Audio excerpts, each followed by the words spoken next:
In the 60s, we got the railroads, we turned our back on this wonderful river. It was a dumping ground. But people look, a little boat parking garage. They want to live right downtown. So Goldberg set out to give you everything at home. You can 4 park your boats restaurants, in an a underground bowling alley, garage. a swimming pool, a bank, office space, space-age George Jetson. I've never seen like and layers living of space cars parked like upstairs. that. Now I should And the warn very you, if you're small- going to move to Marine City, you will wonder never if these park are your own car car in. elevators. It's not allowed. Only the valets are allowed to park the cars. You see why, only right? for valets. You back up a little too much, you end up in the river. This is not pretty. The river's probably 24 feet about right here. Oh, you know what? They drove a car and purpose off the 17th floor. That part of the garage for a steam fleet actually in 1980. It was called the Hunter. Now, by today's explosive standards, it's pretty tame, right? The engines in the front, the car was like an Olympic diver. Slow motion dive to the bottom of the river. They gave it an 8.75 out of 10. Now, coming up on our right fringe, something I dearly love personally is adaptive reuse. So let's look at the old Reed Murdoch warehouse with the clock tower on the right. Adaptive reuse. In other words, why waste a bunch of new materials, which often is ego-driven? Why not find an old grand building and give it new life for today? So repurposed warehouse is now a thriving industrial restaurant called River Rose. Now look how the profile is much more horizontal than vertical. The architect George Neiman's, like the great Frank Lloyd Wright, who's heard that name? Associated with the style came out of the Midwest right here called Prairies. Hell no, Look Blue around you, Media. I we would don't have never any be in mountains. Arkansas. Prairie school architects evoke our flat Midwestern landscape. It's in the And heart I'm of the still in horizon, Chicago. just like the plains. Okay, friends, listen in. I'll tell you truly how Chicago The Windy City. to the skyscraper. He didn't have a choice. After the Great Fire of '71, the city said, that's it. You are not allowed to build with wood in downtown Chicago, leaving you with brick, masonry. But if you're depending on that load-bearing brick wall, every time you go a floor higher, the base wall gets another 6 inches. Why Arkansas? Why I would not? never You lost love all to your live floor there. space. Never. So in 1885, I don't think with me. I live in big cities. In 1885, the Civil War changed everything. He'd gone to school at the same school as Alexander Eiffel, 2 guys that knew about iron and steel. He introduces the iron and steel grid frame or skeleton, goes up to 12 stories, paves the way for the modern skyscraper. A living example of what became the first Chicago School of Architecture, right on your right there. Simple 10 or 12 story buildings with the big change from load-bearing wall to skeleton to support the weights.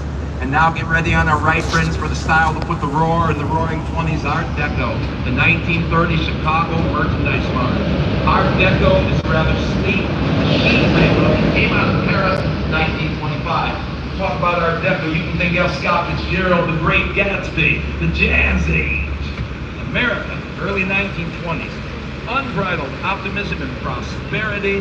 The good times seem to rule on forever. The sleek look of Art Deco, with its Indiana limestone piers, lightly recessed windows, was a perfect style. It always emphasizes speed and verticality looking up.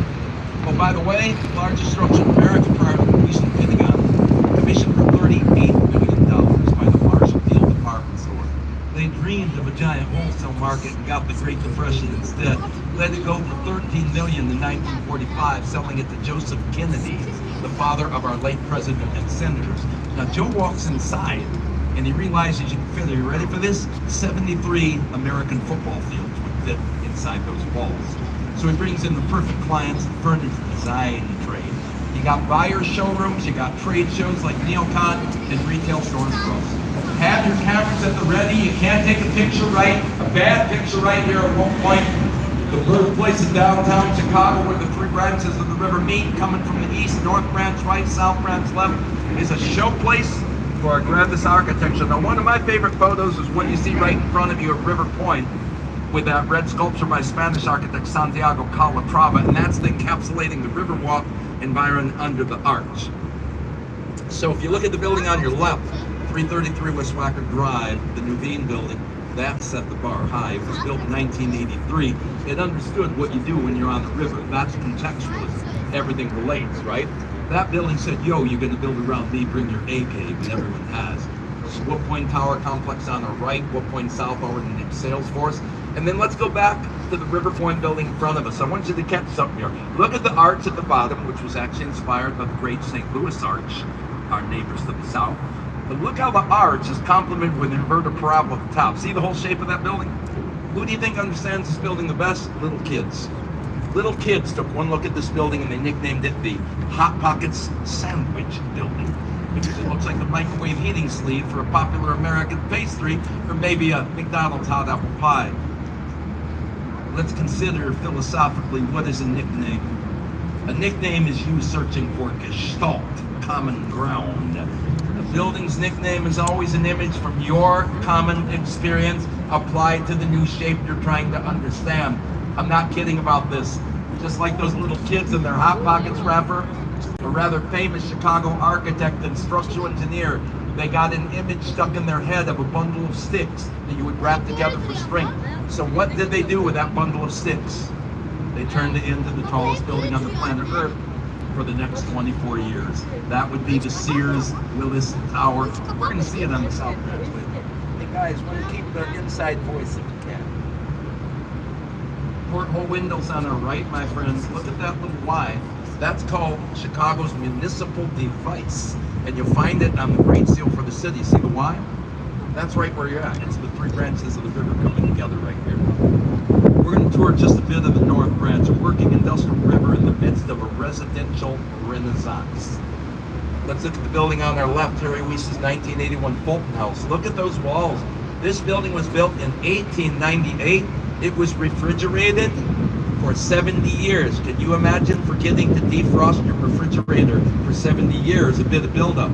Here he had to take out 500 truckloads, defrost it for 6 months, and scrape away horsehair, cork, ammonia, and brine insulation. And then Harry Weiss is in Amsterdam. He sees these quaint little fishermen's cottages. He comes home and he does a postmodern twist to the river cottages. There are only 4 townhomes right here. And the third one, I can't believe it. If I could afford to live here, I would never move. But somebody sold number 3 in 2015 for $2.25 million for about 4,500 square feet of space. There's your ballpark figure if you get to live right on the river down there. The other theme comes about because Harry Weiss was an architect and a sailor who understood the river's potential, saying water is a magnet, it draws people to it. I think Harry Weiss understood that we have a Jungian archetype as in Carl Jung. We humans seem to long for the sea. And if you don't have an ocean next door at home, you stay with me in Chicago a while longer, and a day will come for you when you wake up with a smile, repeating over and over, a river is enough. A river is enough. A river is enough. I'll leave you with that thought. That's a lot of information. Let's take a break. Go have a drink with Philippe, use the restroom. I'm going to come off mic, so if you have any questions about anything, I will take questions now. We're going to turn around, and then we're going to head south, where all the tall buildings live. Folks, thank you for your time. Thank you for your attention. Thank you for choosing short. Hi guys, let me know if you have any questions about anything so far. Alright. Hey TB, hey everyone. Oh, Your friends. oh fuck.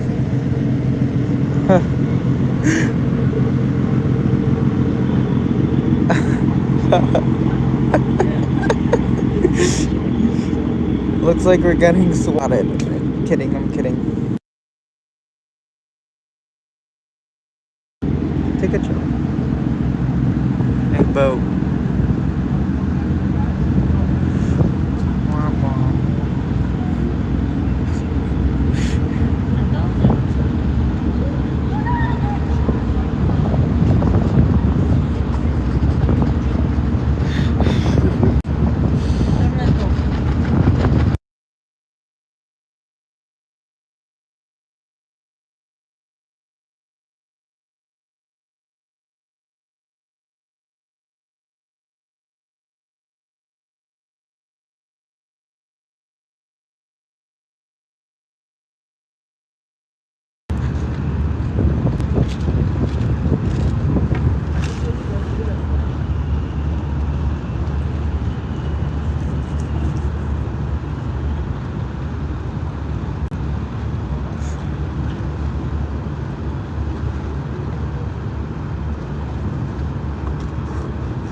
was an illegal lane change. Get him. Oh my lord. What are these comments? You always find the police. Good job. They're always everywhere. Even in water.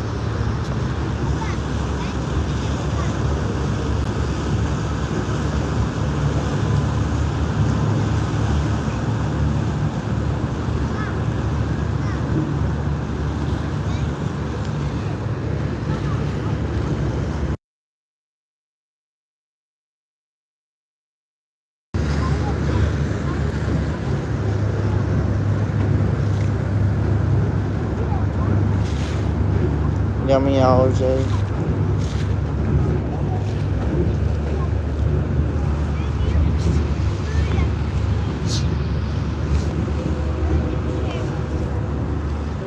Oh, I hear Amtrak trains. Look at the train, bridge open. It's just decoration. Yeah, when they open, that's how they look.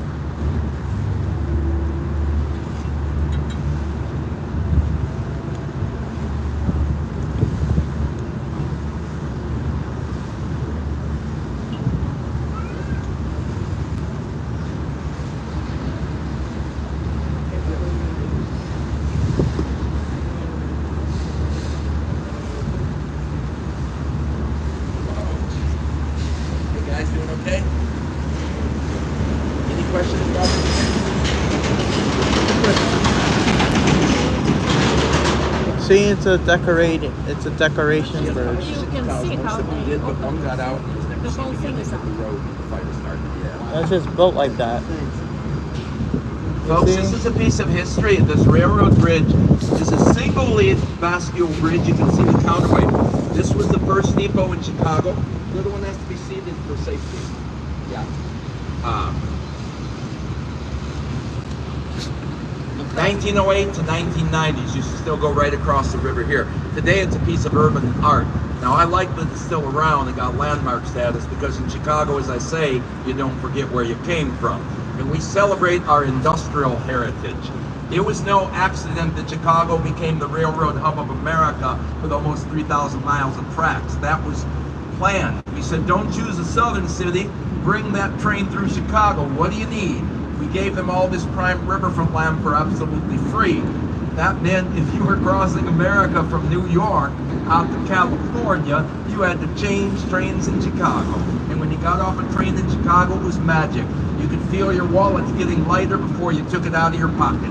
You got breakfast, lunch at hotels. So we come to the concept now of air rights. You're allowed to build along the river as long as you rent the air from the railroads and stay out of their way, which are Amtrak and Metro trains going into Union Station.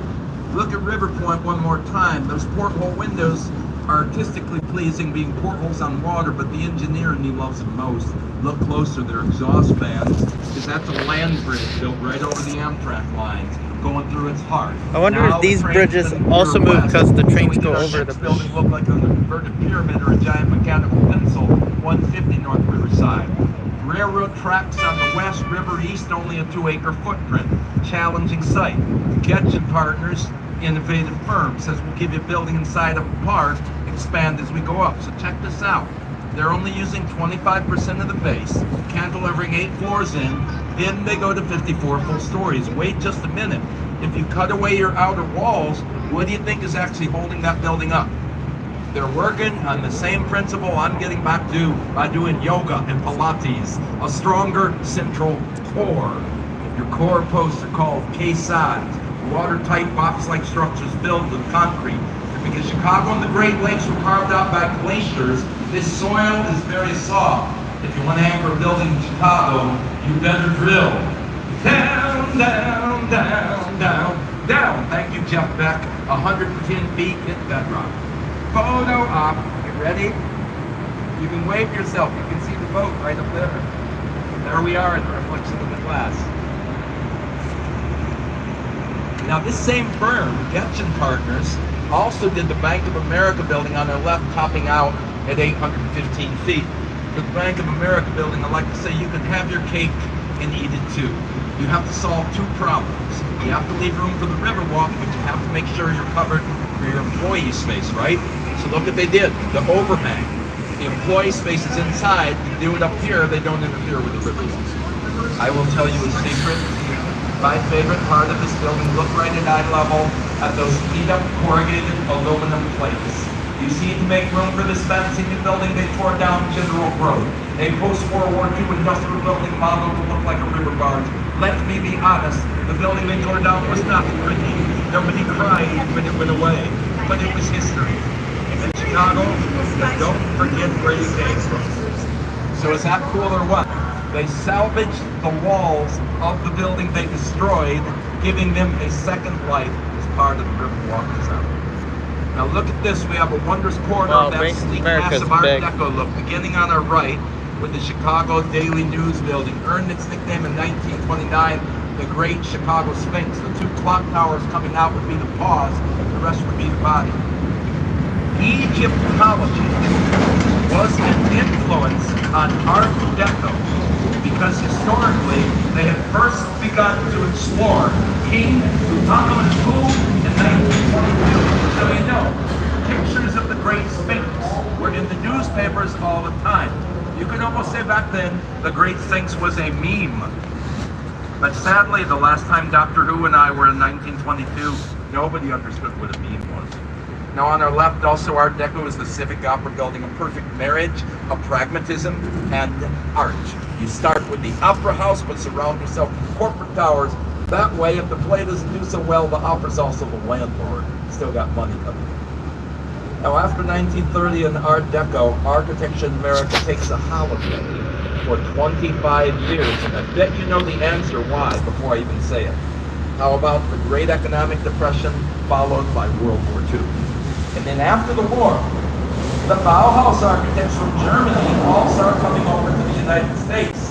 And by 1965, look on your right, I would say, welcome to the bad bid advertising age.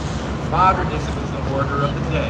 I welcome you to Gateway Center and air rights projects surrounding Union Station. Look at your Amtrak ring. Now I have a photo for you. Can you get this photo? You want to get these three buildings in a row. The black box, the white box, and the mirrored building. It's one firm. It's in Illinois and Samaro for 3 decades, 30 years. So you're seeing how architecture changes. It's a time machine of architectural history. Join me in the time machine. It was the 3rd of June and Brother Dusty sleeping till today. Ode to Billy Joe, Bobby Gentry, 1967. Black box modernism was the order of the day. You can even call that building Mesian. We saw a slight change in the 1970s. Ground control to Major Tom. Yes, David Bowie in the 70s, the age of exploration. And that led us to the white building, which we would call international style. Now, I would bet everyone on the boat a sandwich. Wherever you live on planet Earth, I bet you know a modern office building almost identical to that building. You see, the international style was born out of fear. That the future was really coming on too fast. We couldn't determine what businesses might need. We'd better be neutral, offer a blank slate, one box, no historic precedent, right? So you can put the same building in any city, in any country around the globe. And when that international style was urbanizing cities in the 70s, you might have woken up in a foreign hotel room and looked out your window and said, I have no idea what country I'm in. Every city looked like every other city for a while. If this is Tuesday, this must be Belgium. We jump right into the 80s now. I'll stop the world, I'm down with you. And it brings us Gateway 4, the age of contextualism. The curve follows the curve of the river. Now I'd like to go to the little building on our left 45 degrees with the map of the river and a red block. This is 300 South Wacker. I must be honest, before that map was on the side of the building, the tour guides hardly ever even mentioned this building. Another box. Wasn't that exciting, right? So this is what I think happened. The owners sit down about 10 years ago and say, hey, why don't the guides talk about us? We got an idea. Why don't we spend $800,000 and have a navigational map of the river put on the outside of our building? That'll make those tour guides talk. Guess what? It totally works. Look up at that red block one more time. And if you like, you can even say the map words with me. You are here. Welcome to 300 South Cracker, the You Are Here building. That's building and you're on the boat right next door. This is the building, this is the river. It's better than GPS. Now, I want to give you a hip tip. They gave us a tour a couple of weeks ago. Their tenants lounge is a coffee house open to you, the general public, business hours. It's right here behind those walls. Great place to chill. And look it up, it's called Heritage Outpost. It's a local Chicago brewer. And now coming up on the right, I mentioned adaptive reuse. The biggest adaptive reuse in America I know right now is the $900 million price tag for the former Chicago Central Post Office. 2.7 million square feet, 1921, largest post office on earth. Booyah! We need this space because the mail order catalog business was invented in Chicago by that friend of the farmer Raymond W. Ward, followed by Sears and Roebuck. We were the Amazon of the day. But elevator buildings tended to slow down the processing of the mail. Waiting for elevators to be waiting for Godot. The post office moved out. The building was fallow for 20 years. And then the New York City firm showed up, 601 West Coast, who had developed the west side of Manhattan. They had a track record, and when they come to town, they go to town. This year, Walgreens corporate is an anchor tenant, followed by Uber Freight, and Pepsi Cola abandons their 16-story home and says, "We like you better, we're moving in." And that's not even the cool part. If you go up on the roof, the employees are playing tennis at their own courts, set amidst a living brook of green prairie grass. And this allowed them to achieve building trees.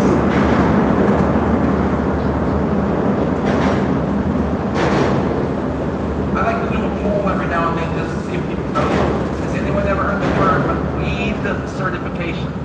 It stands for Leadership in Energy and Environmental Design. We're asking the question, what can you do to reduce your carbon footprint?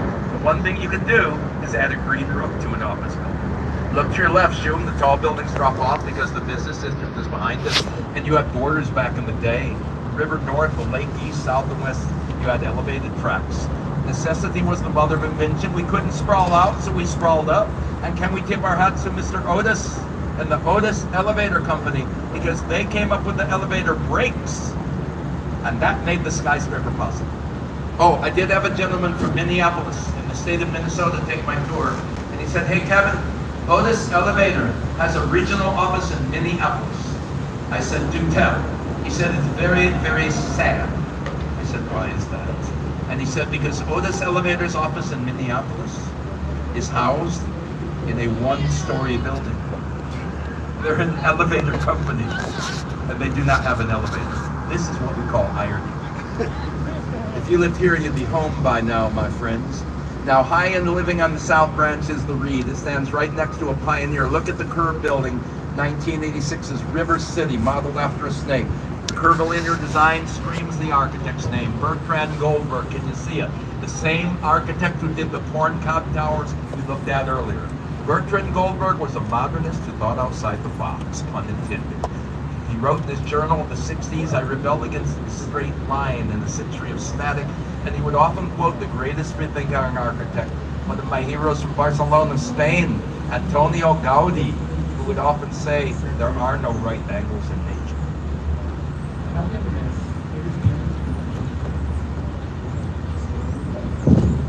Well, folks, I'm going to sit down because it's story time. Gather around the campfire, buccos, and I'll let you know this. The story of Chicago has turned the debit into an asset. We took the Great Chicago Fire and turned ourselves into the birthplace of the skyscraper instead. It all went down a half-mile west.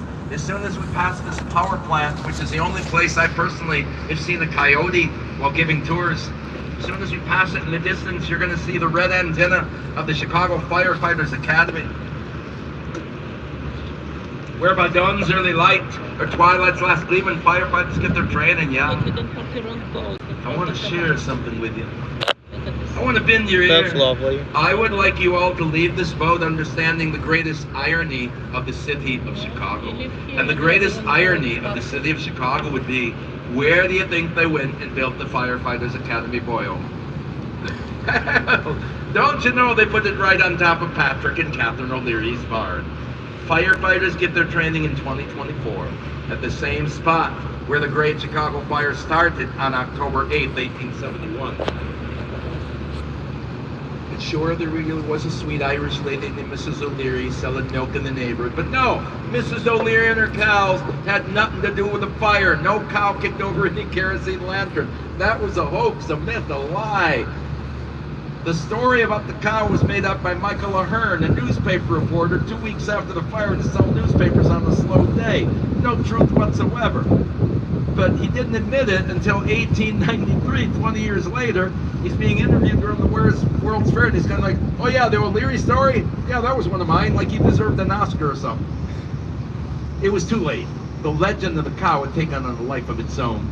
And every year on October 8th, hordes of little kids would march over to the O'Leary barn, and the newspapers make articles about poor Mrs. O'Leary, and they go over there and throw rocks at the barn, yelling, "Bad cow." Well, I guess it's better late than never. It was October 6th, 2 days before the anniversary of the Great Fire, 1997. City Council convenes and says, okay, that's it. We've been listening to that silly cow story for 100 years. Let's give the cow a rest. We're going to put it to bed. We will bury you. So they had Chicago historians come forward. You know what they had in their hands?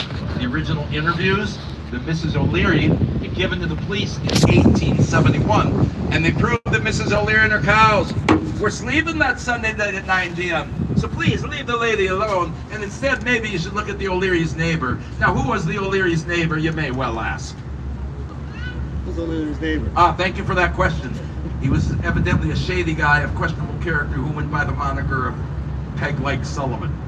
Now, Daniel Peg-Leg Sullivan is a man who reported the fire, and we must ask, what was Peg-Leg doing snooping around his neighbors, trespassing in the O'Leary's barn when the fire happened to start up?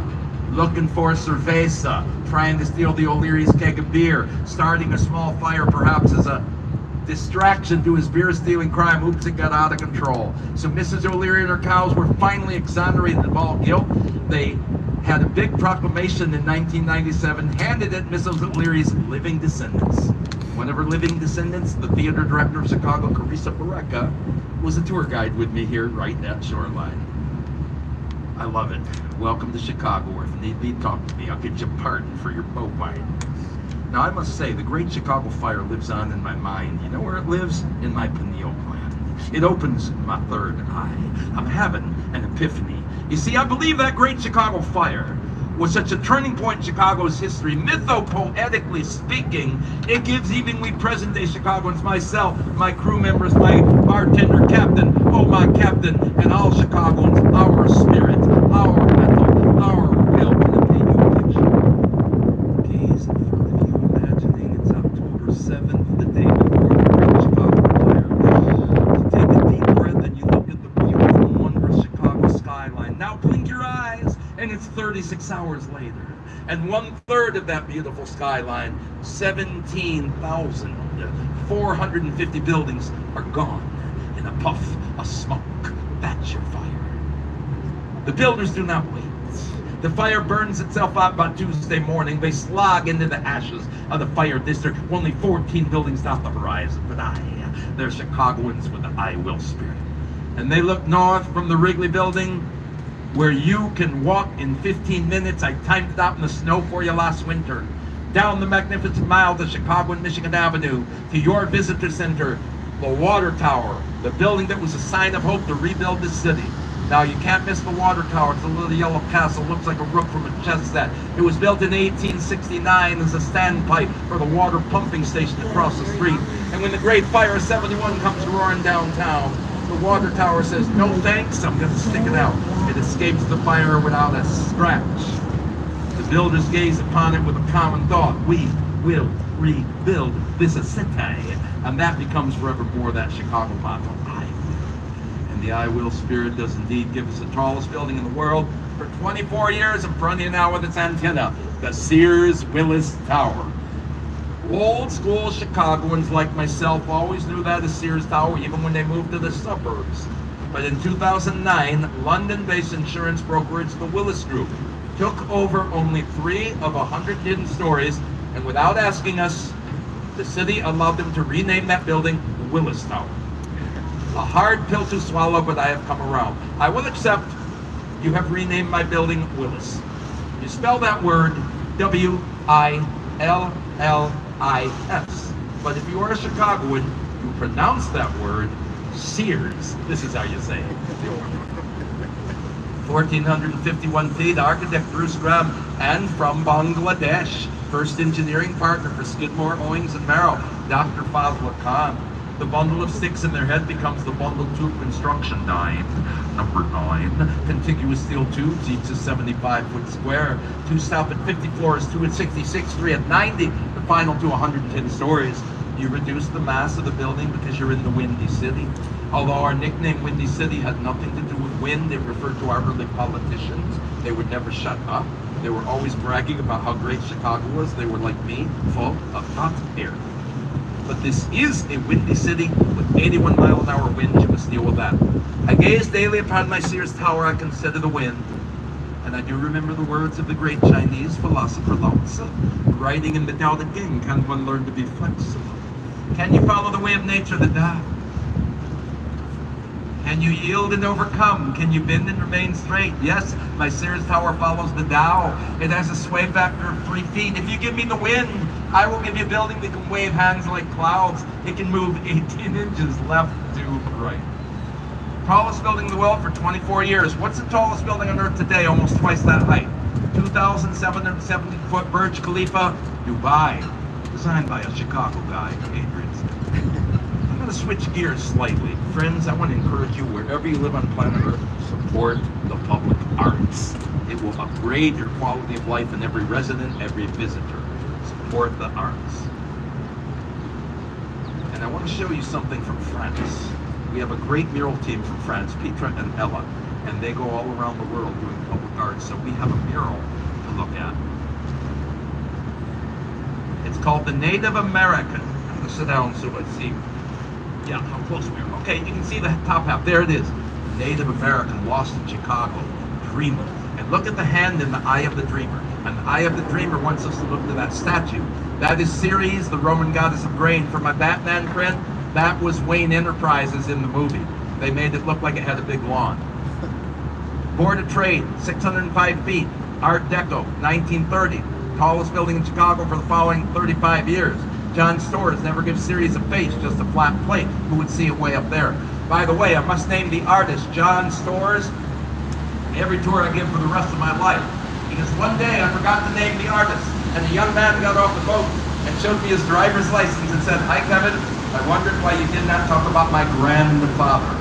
And I promised John Storrs 3 that John 1 would be with me forever. I told that story one day in 2020, a couple young guys get off the boat and say, "Hey Kevin, thanks for talking about our grandfather, Dr. Fazla Khan, the engineer in the Sears Tower." Met them in 2020. In front of the Sears Tower, 311 South Wacker had a world record of its own. 1990 at 961 feet, that was the tallest concrete reinforced structure in the world as well. And people, I was talking to my friend about the Dark Knight and other Batman movies. So I like to do this when I can remember them all. So here's another Batman location. The old post office was, if you remember the movie, the Joker robs the Gotham City Bank at the very beginning of the Dark Knight. So if you remember the movie, it starts off by building up another one of the Pier building, Gateway 4.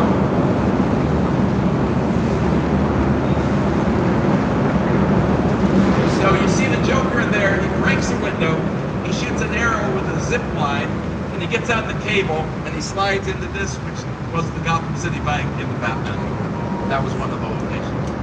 Let's come back to the Sears Tower. Could we just take a moment of meditation to gaze up the west face? And as you gaze skyward, I would ask you to imagine you are French. Your name is Alain Robert, but the whole world knows you better as French Spider-Man. Alain Robert is the French daredevil, the building climber. In August 1999, he comes to our Sears Tower. With hands and feet alone, in 2.5 hours, he climbs on the roof of the Sears Tower because he has nothing else to do that day. He then goes out to San Francisco, California. He climbs the Golden Gate Bridge. Home to Paris, Eiffel Tower. Kuala Lumpur, Malaysia, Petronas Tower. Taipei 101, Taiwan. And then the top of the mountain, they let him climb the tallest building on Earth today, the Burj Khalifa, Dubai. I'd like to consider the mind of building climber Alain Robert, how he looks at the universe. After all, my friends, what is architecture in its simplest definition? I will offer you 3 words. Consider architecture to be this. It is the way that you and I interpret, define, and then design the space we live in and inhabit. Interpret, define, design. We all look upon the Sears Tower. Perhaps our first thoughts are beauty, function, use, design. Now consider our friend the daredevil, Alain Robert, French Spider-Man, sneaking up behind me. He looks at the same building and would say, hey Kevin, the only thing I can see is a new obstacle to help you overcome that great fear in life. What do you think a daredevil climbs tall buildings? What's he afraid of? Heights. Yeah, he said 40 years of climbing skyscrapers. He's scared all his life. I said, that's not healthy. I'm going to get him a new therapist. Speaking of heights, look up and wave. That's your observation deck. Look it up on your cell phone, the Willis Tower sky deck. That's a glass box on the 103rd floor. It has a glass floor you see all the way down to the street. When I visit the Willis Tower sky deck, it's just like the Schrodinger's cat experiment in quantum physics. In one universe, you look straight down and say, this is way cool. I'm walking on air. In the universe next door where I live, I look 1,353 feet straight down and I say, not cool. Where is the bathroom? I like both. I will hardly recommend you do the Willis Tower sky deck experience. I don't really care if you go out on the ledge. That's up to you. The real reason to go is the interactive museum that they created on the first floor before you go up. It's amazing. You can take a simulated L car ride. And I'll tell you, you want to know why I gave them street cred? They have a room with great Chicago foods. Deep dish pizza, hot dog, no ketchup, Italian beef.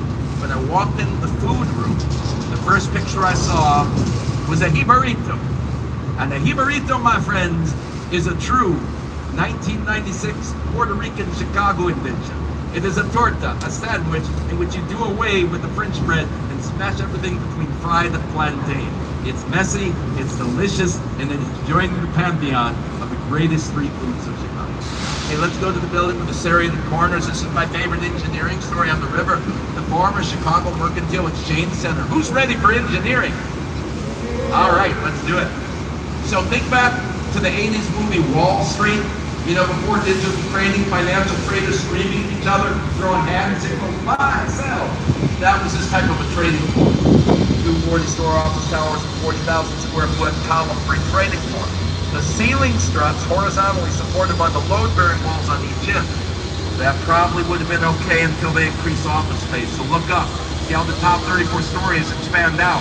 Now we have a problem. That building's going to shift. You just invited Mr. Gravity to the party.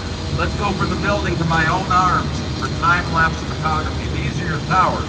And if you don't address that extra weight and it shifts, in 5 years, these are your towers. Like a bad version of my favorite toy block game, Jenga.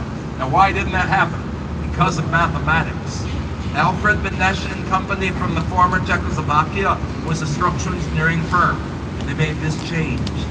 When they built the towers, they would pull the floor plates out progressively, 1/8 of an inch further every floor. Makes sense? First floor, second floor, till you got to 20. That's halfway. Then you push each one back in. So we have given our towers what we would call a camber. A word actually meaning an artificial bone. They did the math. Gravity does the heavy work. And as the building settles, it pushes itself back into a straight line. That's mathematics. That's engineering. Why am I whispering? No one knows. Let's do a little more engineering coming up right here. On our left now, my friends, look at that rolled steel truss on the Boeing building. That's called a cantilever. You remember this is an air rights project, and that's the switching yard for the railroads. You can't support that far corner with a column. You're in the way of the trains. Cantilever is really simple. When I teach kids, I say, look, it's like my arm is holding a bucket of sand out here. That's a cantilever. A projecting arm strong enough on one side to sustain weight on the other. So what do? You create a little overhang, right? You don't have to support it. And then the train can sneak underneath. We return to the 150 North Riverside building, coming to a point on our left. I do subscribe to my own theory.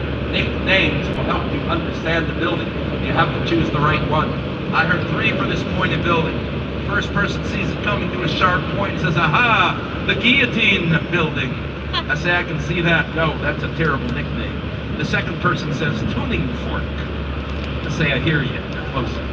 when the third person notices the V shape, and they mime holding fine glassware, and they begin to sway back and forth like a drunken sailor, saying, I would call it the rather generous Martini Building. This is your perfect nickname. Because the same way a person ordering a martini drink more than likely is going to sway back and forth. What do you think happened to this building? Yeah, when they did the wind test, it wants to sway. So if your building's going to sway, what do you think we can use to counter the sway of the building? We need something heavy, but something that can move. How about water, aqua? That's what's holding the building, that's what's controlling the sway. At the top of this building, there are 12 water tanks. They hold, when necessary, up to 160,000 gallons of water. They have a fancy name. Are you ready for the fancy name?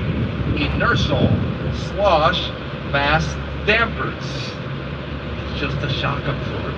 So here's what happens when the wind in the building is going this way. What's happening with the water? It's sloshing towards the opposite wall. Push and pull brings the building back to stillness. The Great Lakes Building, 1912 on the right, occupies historic corner. Right here in 1860, it was sold into the big bomb.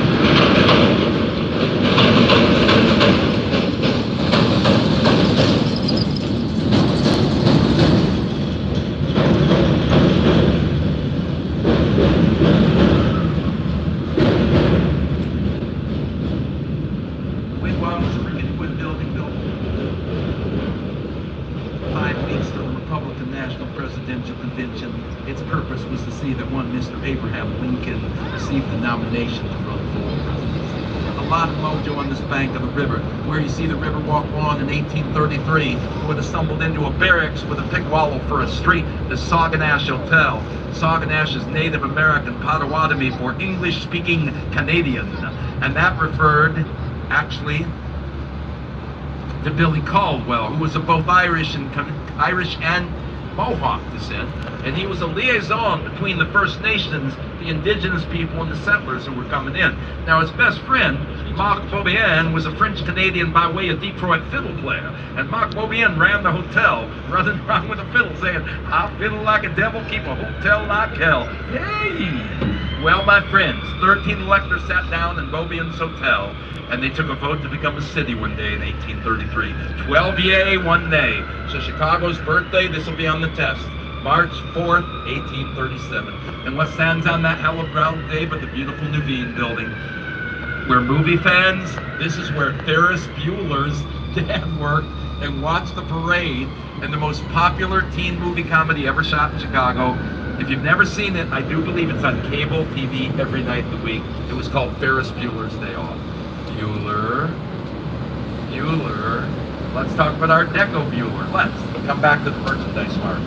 The heads along the bank are not, as David Letterman, the comedian, tried to claim, the Pez Candy Hall of Fame. No, they're not Pez heads.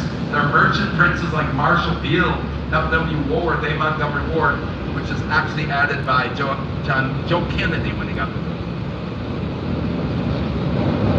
Now, in talking about supporting the arts, the merchandise mart has gone above and beyond. I have something for you to do tonight at sundown, 9 p.m. Come back down and sit on the Riverwalk. The entire face of the mart will become an artist canvas. The movie projectors are in that glass box.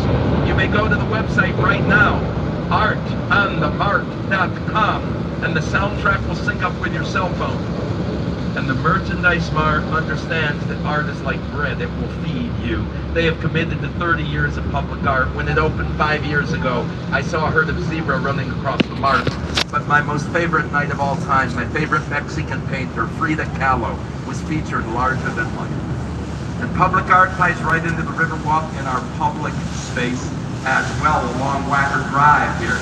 I give a shout out to Carol Ross Barney, the woman architect who designed our Riverwalk as of 2016 with things like fish hotels. You know, when they passed the Clean Water Act of 1972, we only had 3 species of fish in the river, and because of positive changes we've made, we now have 70, and they eat pollution right out of the water. We're turning this river around.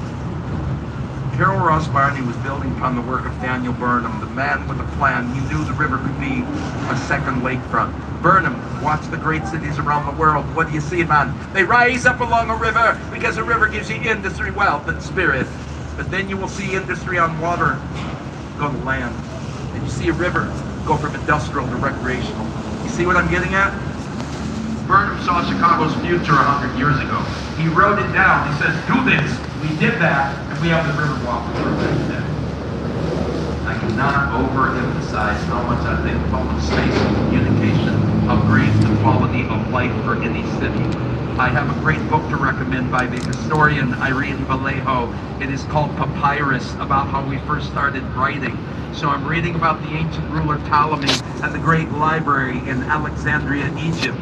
The first attempt to bring every book in existence into one space. And I said, aha, civilization arises out of the exchange of ideas. Well, my friends, Chicago's great Library of Alexandria may well become the Chicago Riverwalk with your help.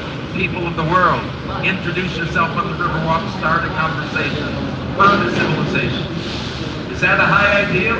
Of course it is. Do I really believe it can happen?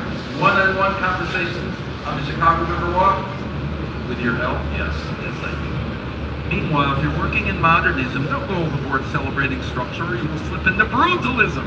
45 West Wacker Drive on your right, or as my fellow tour guide Keegan Reed has named it, Danny DeVito between two supermodels. Brutalism is coming from a French phrase, a beton brut, or raw concrete. You can think of the brutalists as modernists on steroids. Yes, they celebrate structure. They get a little overexcited because they want to give your institution a sense of gravitas, lasting forever. On a lighter note, when the Skyscraper finished next door, Leo Burnett Advertising Headquarters, which gave the world such classics as Snapcracker Pop Rice Krispies and the Pillsbury Doughboy. Irish architect Kevin Roach, in the design of the classic column of this building, is nodding to Louis Sullivan, father of Chicago School, who said a building is like a classic column, base, shaft, capital. Can you see it? Every building should have a solid foundation or base, showing vertical shaft, roof or capillary, every inch is proud. It's sort of thing. 45 degrees in front of you, you see a dark green Art Deco building with a 24-karat gold cup. It looks a bit like a bottle of champagne, no? That was the intention. You see, originally that building was the home of Union Carbide of the dry cell battery. It was designed by the Burnham brothers, Dan Jr. and Hugh. The time period is very important.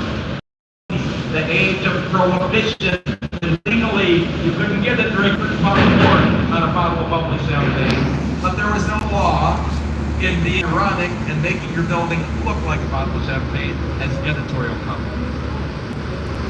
The little park on our right is our Illinois Vietnam War Veterans Memorial Fountain and Wall of Names. It is a favorite of Chicago.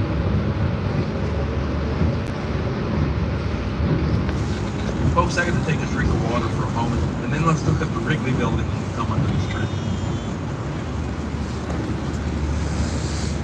Interesting.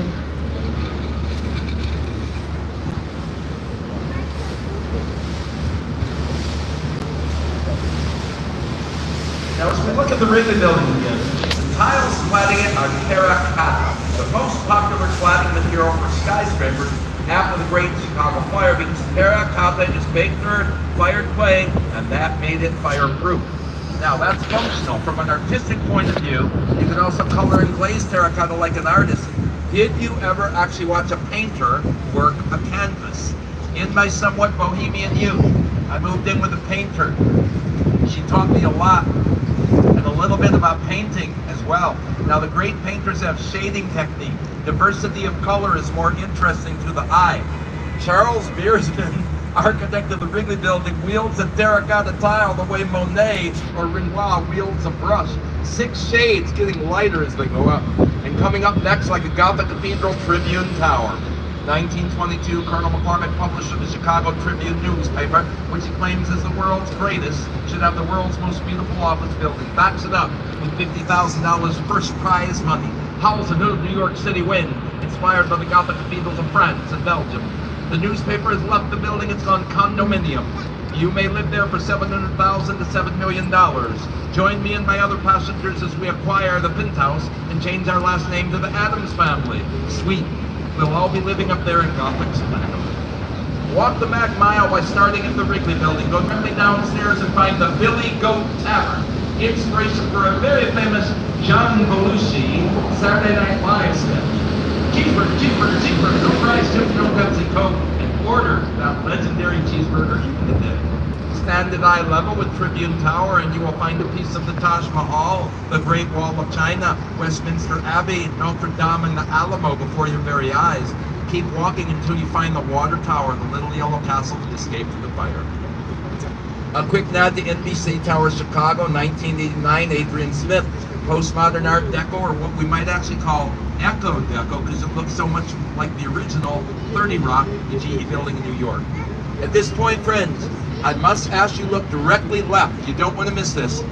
The first of Chicago's giants was Big John, the John Hancock Center. Now the company took away their name. They can never take our heart. It's always going to be Big John. 875 North Miss, there she blows. First of Chicago's giants, 1969. Bruce Graham, Dr. Fazlin Khan, 1,127 feet. I really wanted to see that building close up. Hey, look, I'm trying to give you a cheap grill. It won't cost a penny. And after shopping the Mac Mile, you won't have any pennies left anyway. Oh.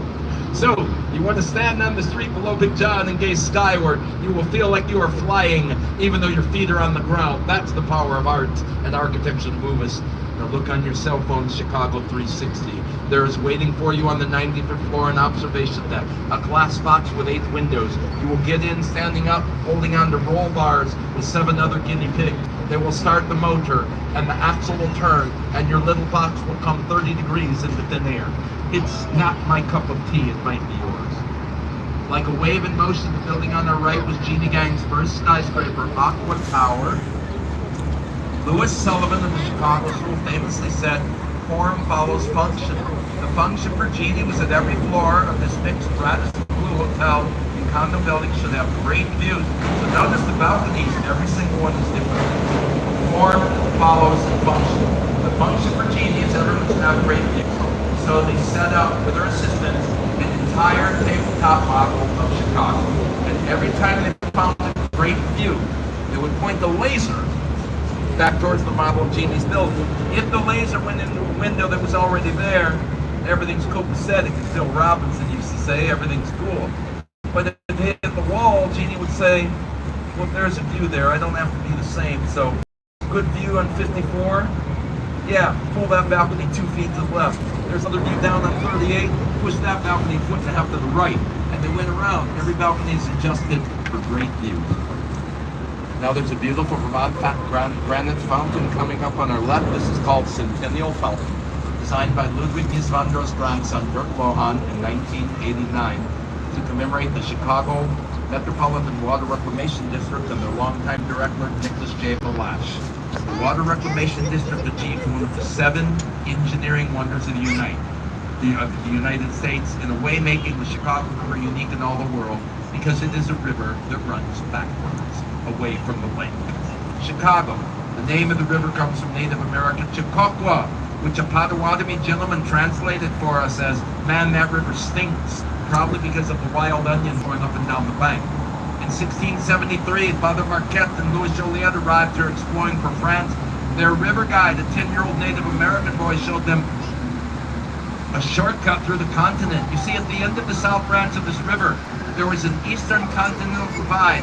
Now, the Chicago River would be flowing this way back to the lake, but once you went over that little hill, everything's going south. This Plains River, Illinois River, Mississippi, meaning Chicago becomes the critical link in the waterway system connecting the entire continental United States.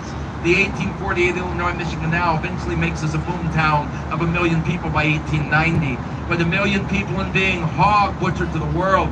The Chicago's famed Union stockyards on the south side, immortalized in Upton Sinclair's novel, The Jungle.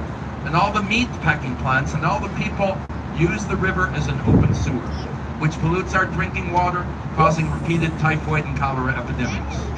So in 1900, after 11 years of planning and 8 years of digging, we opened a new canal called the Chicago Sanitary and Ship Canal. At this time, we dig it so deep, we take out more dirt than those canals. It's so deep, we cause the river to flow backwards, reverses current. Yay! We save our drinking water, Lake Michigan. Oh, the pollution, yeah, that. Well, we sent that flowing down to our neighbors in St. Louis, Missouri instead. Anybody from the wonderful city of St. Louis, I am here to apologize in person. My bad. We've been getting the river cleaner ever since. The fidget spinner building, as the kids like to call it, on our left, Lake Point Tower, 1968, will always be alone because it's an anomaly. Everything east of DeSalvo Lakeshore Drive is public land. It's supposed to remain forever open, free, and clear of buildings and other obstruction. But here's the deal. There was a loophole, okay? When they wrote the ordinance, they made an allowance for construction because they thought you might need to do upgrades to harbor facilities. So technically, it was not actually illegal to build a private condo on public space. It was just unwanted. That was not the idea. The city could not stop Lake Point, but to make sure it never ever happened again, they immediately rewrote the ordinance. And there's a specific paragraph that says there will be no more multi-story buildings east of Lakeshore Drive. Don't get me wrong, I love that building. It's been repeated around the world, but we want to keep the lake.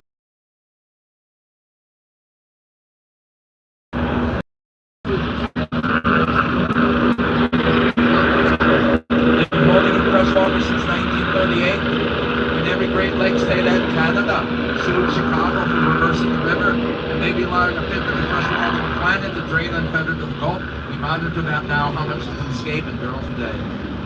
And we return to Navy Pier, part of Burnham's original plan. You see an arcade and freight pier, 1916 World War II naval training base, and then in the 1990s, infrastructure crumbling, closing down for 5 years, and reinventing themselves as a recreational pier once again, topped off with a Ferris wheel. Quite appropriate for the inventor, George Washington Gale Ferris was the man's name, from downstate Galesburg, Illinois. Puts up the first amusement wheel to bear his name at our Columbian Exposition in 1893. Now, in the early 1900s, that original Ferris wheel, his first, was scrapped. Sad they didn't save it. If you want to take an actual Ferris wheel, though, named by the man, George Washington Gale Ferris, look up Vienna. There's a 100-year-old Ferris wheel there.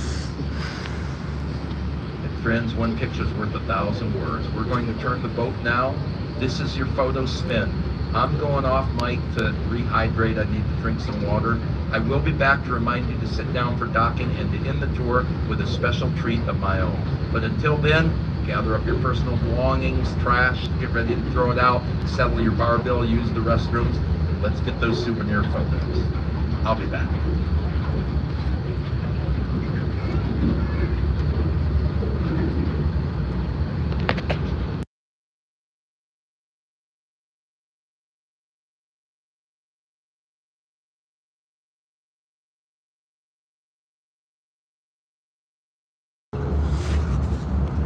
Alrighty, I hope everyone enjoyed that tour, I guess.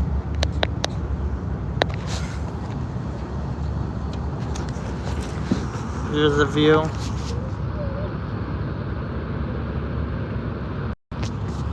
I'll be on probably later or something today, or whatever I do. So, I'm gonna end the stream for now.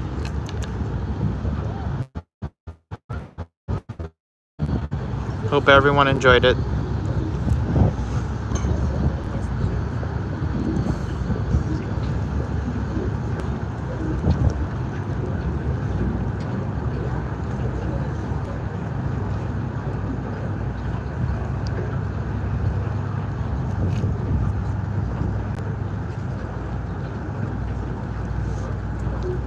Alright, chat.